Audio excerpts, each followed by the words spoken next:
Fantastic Mr. Fox, Chapter 4, The Terrible Shovels. Down the hole, Mrs. Fox was tenderly licking the stump of Mr. Fox's tail to stop the bleeding. "It was the finest tail for miles around," she said between licks. "It hurts," said Mr. Fox. "I know it does, sweetheart, but it'll soon get better." "And it will soon grow again, Dad," said one of the small foxes. "It will never grow again," said Mr. Fox. "I shall be tailless for the rest of my life." He looked very glum. There was no food for the foxes that night, and soon the children dozed off. Then Mrs. Fox dozed off, but Mr. Fox couldn't sleep because of the pain in the stump of his tail. "Well," he thought, "I suppose I'm lucky to be alive at all. And now they've found our hole. We're going to have to move out as soon as possible. We'll never get any peace if we—" What was that? He turned his head sharply and listened. The noise he heard now was the most frightening noise a fox can ever hear. The scrape, scrape, scraping of shovels digging into the soil.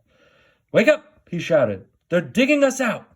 Mrs. Fox was wide awake in 1 second. She sat up, quivering all over.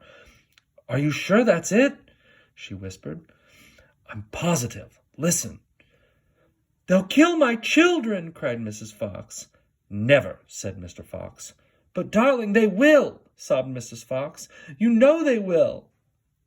Scrunch, scrunch, scrunch went the shovels above their heads. Small stones and bits of earth began falling from the roof of the tunnel. "How will they kill us, Mummy?" asked one of the small foxes. His round black eyes were huge with fright. "Will there be dogs?" he said. Mrs. Fox began to cry. She gathered her 4 children close to her and held them tight. Suddenly, there was an especially loud crunch above their heads, and the sharp end of a shovel came right through the ceiling. The sight of this awful thing seemed to have an electric effect upon Mr. Fox. He jumped up and shouted, "I've got it! Come on! There's not a moment to lose! Why didn't I think of it before?" "Think of what, Dad?" "A fox can dig quicker than a man," shouted Mr. Fox, beginning to dig. "Nobody in the world can dig as quick as a fox." The soil began to fly out furiously behind Mr. Fox as he started to dig for dear life with his front feet.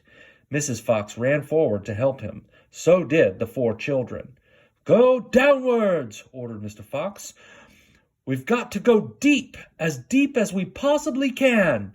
The tunnel began to grow longer and longer. It sloped steeply downward. Deeper and deeper below the surface of the ground it went. The mother and the father and all 4 of the children were digging together. Their front legs were moving so fast you couldn't see them, and gradually the scrunching and scraping of the shovels became fainter and fainter.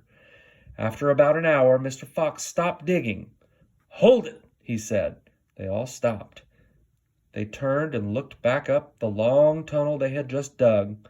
All was quiet. "Phew," said Mr. Fox. "I think we've done it. They'll never get as deep as this. Well done, everyone." They all sat down, panting for breath, and Mrs. Fox said to her children, "I should like you to know that if it wasn't for your father, we should all be dead by now. Your father is a fantastic fox." Mr. Fox looked at his wife and she smiled. He loved her more than ever when she said things like that.